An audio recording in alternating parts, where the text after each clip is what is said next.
The City of Ember. Chapter 1. Assignment Day. In the City of Ember, the sky was always dark.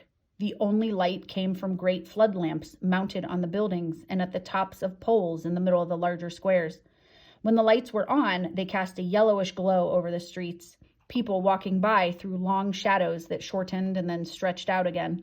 When the lights were off, as they were between 9 at night and 6 in the morning, the city was so dark that people might as well have been wearing blindfolds. Sometimes darkness fell in the middle of the day. The City of Ember was old, and everything in it, including the power lines, was in need of repair. So now and then the lights would flicker and go out. These were terrible moments for the people of Ember. As they came to a halt in the middle of the street or stood stock still in their homes, afraid to move in the utter blackness, they were reminded of something they preferred not to think about, that someday the lights of the city might go out and never come back on. But most of the time, life proceeded as it always had. Grown people did their work, and younger people, until they reached the age of 12, went to school. On the last day of their final year, which was called Assignment Day, they were given jobs to do. The graduating students occupied room 8 of the Ember School. On assignment day of the year 241, this classroom, usually noisy first thing in the morning, was completely silent. All 24 students sat upright and still at the desks they had grown too big for. They were waiting. The desks were arranged in 4 rows of 6, one behind the other. In the last row sat a slender girl named Lena Mayfleet. She was winding a strand of her long, dark hair around her finger, winding and unwinding it again and again. Sometimes she plucked at a thread on her ragged cape or bent over to pull on her socks, which were loose and tended to slide down around her ankles. One of her feet tapped the floor softly. In the second row was a boy named Dune Harrow. He sat with his shoulders hunched, his eyes squeezed shut in concentration, and his hands clasped tightly together. His hair looked rumpled, as if he hadn't combed it for a while. He had dark, thick eyebrows, which made him look serious at the best of times, and when he was anxious or angry, came together to form a straight line across his forehead. His brown corduroy jacket was so old that its ridges had flattened out. Both the girl and the boy were making urgent wishes. Dune's wish was very specific. He repeated it over and over again, his lips moving slightly, as if he could make it come true by saying it 1,000 times. Lena was making her wish in pictures rather than in words. In her mind's eye, she saw herself running through the streets of the city in a red jacket. She made this picture as bright and real as she could. Lena looked up and gazed around the schoolroom. She said a silent goodbye to everything that had been familiar for so long. Goodbye to the map of the City of Ember in its scarred wooden frame and the cabinet whose shelves held the Book of Numbers, the Book of Letters, and the Book of the City of Ember. Goodbye to the cabinet drawers labeled New Paper and Old Paper. Goodbye to the 3 electric lights in the ceiling that seemed always, no matter where you sat, to cast the shadow of your head over the page you were writing on. And goodbye to their teacher, Miss Thorne, who had finished her last day of school speech, wishing them luck in the lives they were about to begin. Now, having run out of things to say, she was standing at her desk with her frayed shawl clasped around her shoulders. And still the mayor, the guest of honor, had not arrived. Someone's foot scraped back and forth on the floor. Miss Thorne sighed, then the door rattled open, and the mayor walked in. He looked annoyed, as though they were the ones who were late. "Welcome, Mayor Cole," said Miss Thorne. She held out her hand to him. The mayor made his mouth into a smile. "Miss Thorne," he said, unfolding her hand. "Greetings, another year." The mayor was a vast, heavy man, so big in the middle that his arms looked small and dangling. In one hand, he held a little cloth bag. He lumbered to the front of the room and faced the students. His gray, drooping face appeared to be made of something stiffer than ordinary skin. It rarely moved, except for making the smile that was on it now. "Young people of the highest class," the mayor began. He stopped and scanned the room for several moments. His eyes seemed to look out from far back inside his head. He nodded slowly. Assignment day now, isn't it? Yes. First we get our education, then we serve our city. Again, his eyes moved back and forth along the rows of students, and again he nodded as if someone had confirmed that what he'd said. He put the little bag on Miss Thorne's desk and rested his hand on it. What will that service be, eh? Perhaps you're wondering.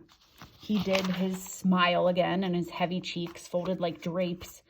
Lena's hands were cold. She wrapped her cape around her and pressed her hands between her knees. Please hurry, Mr. Mayor, she said silently. Please, just let us choose and get it over with. Dune, in his mind, was saying the same thing, only he didn't say please. Something to remember, the mayor said, holding up one finger. Job you draw today is for 3 years. Then evaluation. Are you good at your job? Fine, you may keep it. Are you unsatisfactory? Is there a greater need elsewhere? You will be reassigned. It is extremely important, he said, jabbing his finger at the class. For all work of Ember to be done, to be properly done. He picked up the bag and pulled open the drawstring. So, let us begin. Simple procedure. Come up one at a time, reach into this bag, take one slip of paper, read it out loud. He smiled and nodded. The flesh under his chin bulged in and out. Who cares to be first? No one moved. Lena stared down at the top of her desk. There was a long silence. Then Lizzie Biscoe, one of Lena's best friends, sprang to her feet. I would like to be first, she said in her breathless, high voice. Good. Walk forward. Lizzie went to stand before the mayor. Because of her orange hair, she looked like a bright spark next to him. Now choose. The mayor held out the bag with one hand and put the other behind his back as if to show he would not interfere. Lizzie reached into the bag and withdrew a tightly folded square of paper. She unfolded it carefully. Lena couldn't see the look on Lizzie's face, but she could hear the disappointment in her voice as she read out loud. Supply depot clerk. Very good, said the mayor. A vital job. Lizzie trudged back to her desk. Lena smiled at her, but Lizzie made a sour face. Supply depot clerk wasn't a bad job, but it was a dull one. The supply depot clerks sat behind a long counter, took orders from the storekeepers of Ember, and sent the carriers down to bring up what was wanted from the vast network of storerooms beneath Ember's streets. The storerooms held supplies of every kind: canned food, clothes, furniture, blankets, light bulbs, medicine, pots and pans, reams of paper, soap, more light bulbs, everything the people of Ember could possibly need. The clerks sat at their ledger books all day, recording the orders that came in and the goods that went out. Lizzie didn't like to sit still. She would have been better suited to something else. Lena thought messenger, maybe. The job Lena wanted for herself. Messengers ran through the city all day, going everywhere, seeing everything. Next, said the mayor. This time, 2 people stood up at once. Orly Gordon and Chet Nome. Orly quickly sat down again, and Chet approached the mayor. Choose, young man, the mayor said. Chet chose. He unfolded his scrap of paper. Electrician's helper, he read, and his wide face broke into a smile. Lena heard someone take a quick breath. She looked over to see Dune pressing a hand against his mouth. You never knew each year exactly which jobs would be offered. Some years, there were several good jobs like greenhouse helper, timekeeper's assistant, or messenger, and no bad jobs at all. Other years, jobs like pipeworks laborer, trash sifter, and mold scraper were mixed in. But there would always be at least 1 or 2 jobs for electrician's helper. Fixing the electricity was the most important job in Ember, and more people worked at it than at anything else. Orly Gordon was next. She got the job of building repair assistant, which was a good job for Orly. She was a strong girl and liked hard work. Vindy Chance was made a greenhouse helper. She gave Lena a big grin as she went back to her seat. She'll get to work with Clary, Lena thought. Lucky. So far, no one had picked a really bad job. Perhaps this time there would be no bad jobs at all. The idea gave her courage. Besides, she had reached the point where the suspense was giving her a stomach ache.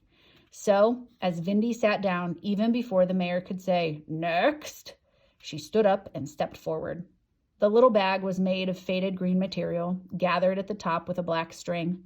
Lena hesitated a moment, then put her hand inside and fingered the bits of paper.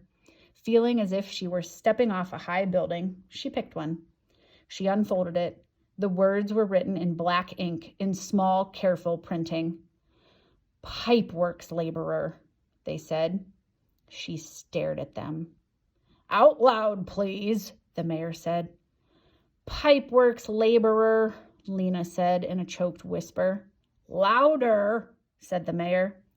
"Pipeworks laborer," Lena said again, her voice loud and cracked.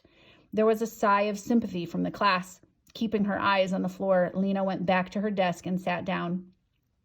Pipeworks laborers worked below the storerooms in the deep labyrinth of tunnels that contained Ember's water and sewer pipes. They spent their days stopping up leaks and replacing pipe joints. It was wet, cold work. It could even be dangerous. A swift underground river ran through the pipeworks, and every now and then someone fell into it and was lost. People were lost occasionally in the tunnels too, if they strayed too far. Lena stared miserably down at a letter B someone had scratched into her desktop long ago. Almost anything would have been better than pipeworks laborer. Greenhouse helper had been her second choice. She imagined with longing the warm air and earthy smell of the greenhouse where she could have worked with Clary, the greenhouse manager, someone she'd known all her life. She would have been content as a doctor's assistant, too, binding up cuts and bones. Even street sweeper or cart puller would have been better. At least then she could have stayed above ground with space and people around her. She thought going down into the pipeworks must be like being buried alive. One by one, the other students chose their jobs. None of them got such a wretched job as hers. Finally, the last person rose from his chair and walked forward. It was Dune. His dark eyebrows were drawn together in a frown of concentration. His hands, Lena saw, were clenched into fists at his sides. Dune reached into the bag and took out the last scrap of paper. He paused a minute, pressing it tightly in his hand. "Go on," said the mayor. "Read." Unfolding the paper, Dune read, "Messenger." He scowled, crumpled the paper, and dashed it to the floor. Lena gasped. The whole class rustled in surprise. Why would anyone be angry to get the job of messenger? "Bad behavior," cried the mayor. His eyes bulged and his face darkened. "Go to your seat immediately." Dune kicked the crumpled paper into a corner. Then he stalked back to his desk and flung himself down. The mayor took a short breath and blinked furiously. "Disgraceful," he said, glaring at Dune. "A childish display of temper. Students should be glad to work for their city. Ember will prosper if all citizens do their best." He held up a stern finger as he said this and moved his eyes slowly from one face to the next. Suddenly, Dune spoke up. "But Ember is not prospering," he cried. "Everything is getting worse and worse." "Silence!" cried the mayor. "The blackouts!" cried Dune. He jumped from his seat. "The lights go out all the time now. And the shortages? There's shortages of everything. If no one does anything about it, something terrible is going to happen." Lena listened with a pounding heart. What was wrong with Dune? Why was he so upset? He was taking things too seriously, as he always did. Miss Thorne strode to Dune and put a hand on his shoulder. "Sit down now," she said quietly, but Dune remained standing. The mayor glared. For a few minutes, he said nothing. Then he smiled, showing a neat row of gray teeth. "Miss Thorne," he said, "who might this young man be?" I am Dune Harrow, said Dune. I will remember you, said the mayor. He gave Dune a long look, then turned to the class and smiled his smile again. Congratulations to all, he said. Welcome to Ember's workforce. Miss Thorne, class, thank you. The mayor shook hands with Miss Thorne and departed. The students gathered their coats and caps and filed out of the classroom. Lena walked down the wide hallway with Lizzie, who said, Poor you. I thought I picked a bad one, but you got the worst. I feel lucky compared to you. Once they were out of the door, Lizzie said goodbye and scurried away, as if Lena's bad luck were a disease she might catch.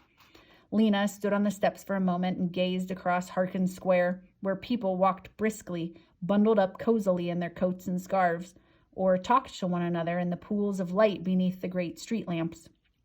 A boy in a red messenger's jacket ran toward the gathering hall. On Otterwill Street, a man pulled a cart filled with sacks of potatoes, and in the buildings all around the square, rows of lighted windows shone bright yellow and deep gold. Lena sighed.